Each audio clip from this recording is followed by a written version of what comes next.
Halo, Assalamualaikum warahmatullahi wabarakatuh. Kembali lagi dengan saya, Dwi Indrianisha Fitri dari Prodi Statistika, Fakultas Matematika dan Ilmu Pengetahuan Alam, Universitas Riau.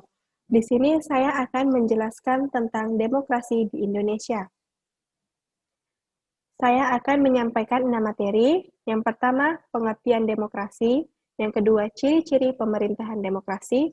Yang ketiga, jenis-jenis demokrasi di Indonesia. Yang keempat, prinsip demokrasi. Yang kelima, nilai-nilai demokrasi. Dan yang terakhir, tantangan demokrasi. Yang pertama, pengertian demokrasi. Demokrasi berasal dari bahasa Yunani, demos dan kratos. Demos berarti rakyat dan kratos berarti pemerintahan. Menurut Kamus Besar Bahasa Indonesia atau KBBI, pertama, demokrasi yaitu suatu bentuk atau sistem pemerintahan di mana seluruh rakyatnya ikut serta dalam memerintah, yaitu melalui perantara wakil-wakil terpilih mereka.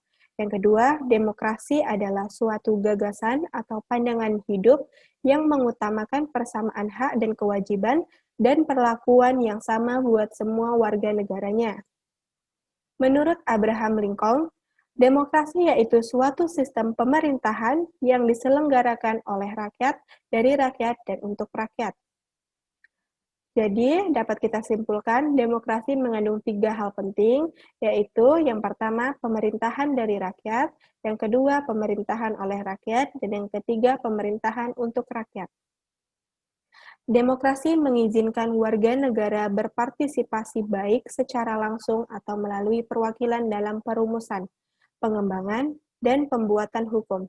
Demokrasi mencakup kondisi sosial, ekonomi, dan budaya yang memungkinkan adanya praktik kebebasan politik secara bebas dan setara.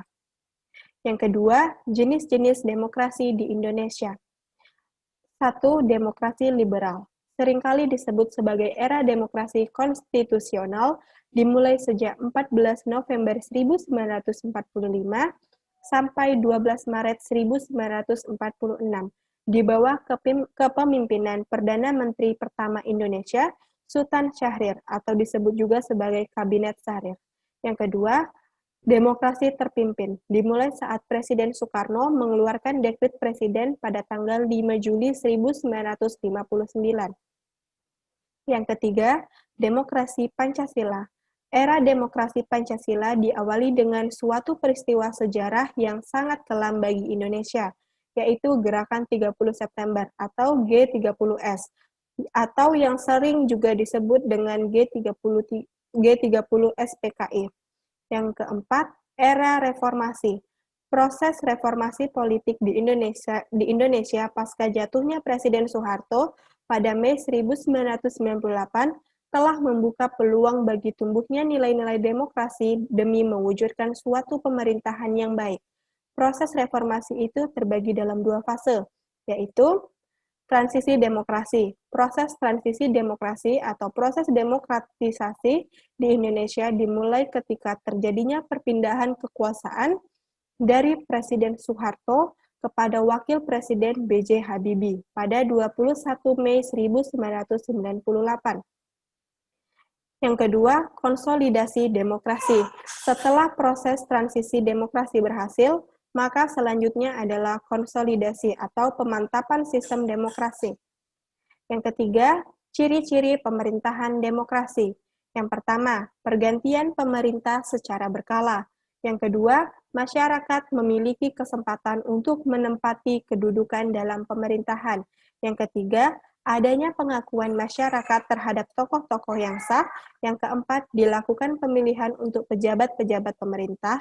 Yang kelima, adanya hak menyatakan pendapat. Yang keempat, prinsip demokrasi. Yang pertama, adanya kontrol atau kendali atas keputusan pemerintah.